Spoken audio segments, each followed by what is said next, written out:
Muy buenas noches, profesor y compañeros. Mi nombre es Julián Pérez Londoño, procedo a hacer la exposición número 2, políticas, asignatura políticas de la educación en México, en este caso específicamente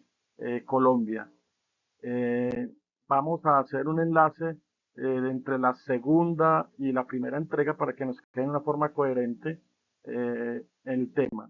Para esto voy a iniciar con una introducción histórica donde se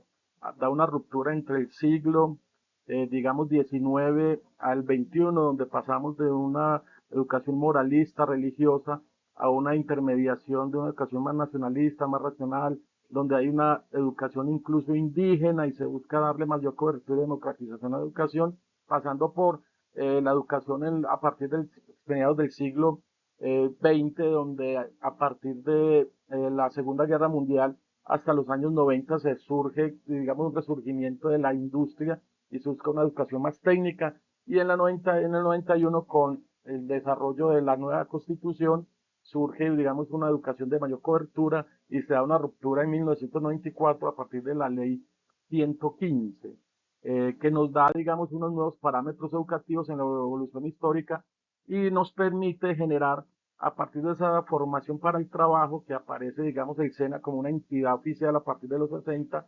del 2000 a hoy, una educación que se busca con mayor, digamos, calidad, mayor formación de especializada y técnica, que es aprovechando precisamente la coyuntura de la ley 115 del 94. Para esto, lógicamente, es importante y quiero hacer hincapié en ese tramo especial histórico que surge a partir de la post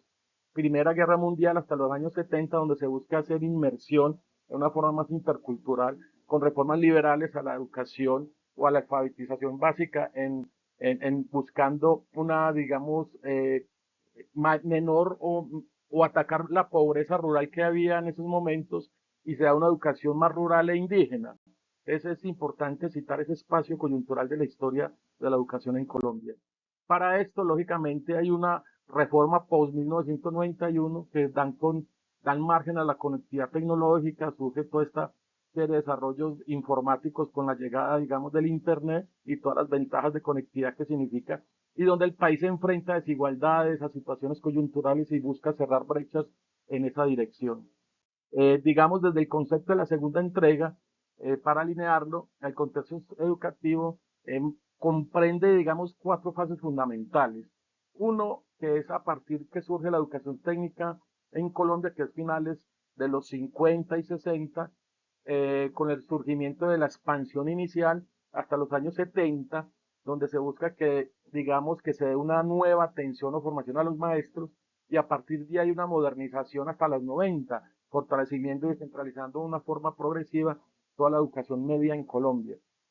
Y a partir de la Constitución del 91, digamos hasta los años 2000 o digamos hasta el 2000, surge la reforma postconstitucional, que es precisamente la ley 115 que nos permite establecer unos planes decenales de formación y educación,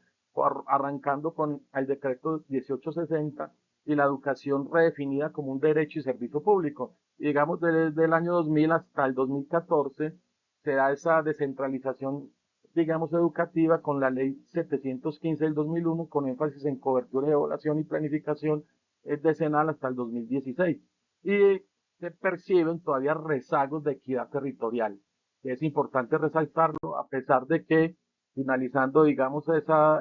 coyuntura decenal del 16 a la actualidad, se dan, digamos, situaciones todavía que encuentra uno con dificultades y falta de equidad e inclusión educativa en el país. Para esto hay unos rasgos de proceso educativo marcados claramente, digamos, en esa post Segunda Guerra Mundial, y cuando llega la industrialización a Colombia hasta, diría yo que los años actuales, establecimos un periodo hasta el 2014, pero hay una expansión de la cobertura, hay una descentralización, hay una modernización, hay un fortalecimiento de la calidad, una diversificación, una persistencia de brechas, y esta parte de la persistencia de brechas es la que marca, digamos, un paso histórico a todavía desarrollar, porque la diversificación de modalidades educativas hace que se generen incluso nuevas brechas identificadas en el sector, porque todavía no alcanzamos a dar suficiencia educativa, sobre todo a toda la población, incluso en la actualidad, con toda esta migración de personas de otros países, en este caso venezolanos, que están llegando a Colombia digamos, a entrar a esa formación y a esa cobertura educativa en el país. Para esto establecemos unas recomendaciones para las políticas educativas.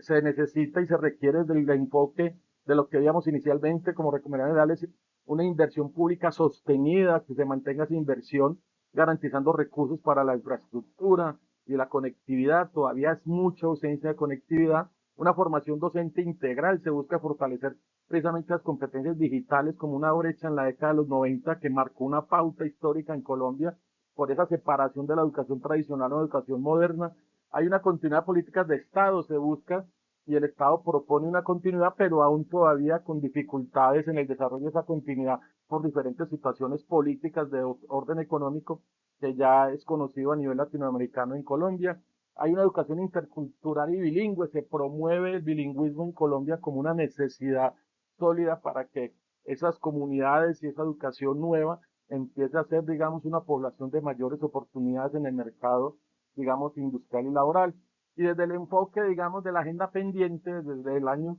59, finales de los 50 y principios de los 60 hasta la actualidad, diría yo, hay una financiación territorial expansiva que se busca generar mayor cobertura en los territorios, reducir el rezago educativo, se busca una articulación educativa continua, profundizar todavía, digamos, como recomendación esa articulación, profundizarla aún más en la media técnica y nivel superior, para que haya, digamos, mayor oportunidades y buscar reducir brechas de infraestructura y conectividad, que como lo mencionaba, en los años 90 se vivió claramente esa brecha gigante en el sistema educativo y una planeación de largo plazo con el fin de que se fomente y se mantengan los planes decenales con políticas concretas y claras en la educación, digamos, de la nueva Colombia, por decirlo en esos términos.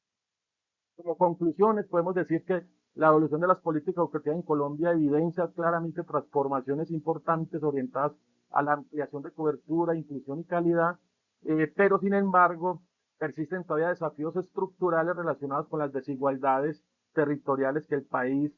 todavía no cuenta con acceso. Y desde la mirada, digamos, desde los años 60 hasta la actualidad, podemos decir que muestra una educación colombiana que pasó de una lógica de expansión básica territorial a un sistema de fase de transformaciones institucionales más compleja, más incluso difícil de, digamos, de desarrollar en el sentido que se vuelve más descentralizada y se da una mayor preocupación desde el enfoque, digamos, por la calidad educativa. Y desde ese punto de vista, la comprensión crítica de este proceso permite concluir que las políticas educativas en Colombia requieren continuidad bajo un enfoque todavía territorial, equitativo, justo y que fortalezca la capacidad que se fortalezca la capacidad estatal para atender y poder, digamos, suplir y cumplir para el derecho a la educación en material, digamos, de desarrollo, no tanto de conocimiento, sino también todo lo que fortalece la infraestructura, la calidad educativa, la formación docente. Es importante comprender estos aspectos en Colombia. Para esto, profe y compañeros, estas son las referencias bibliográficas del conceptos normativos, fuentes primarias y fuentes de investigación. Muchas gracias y nos vemos en la entrega número 3. Muy amables. Gracias.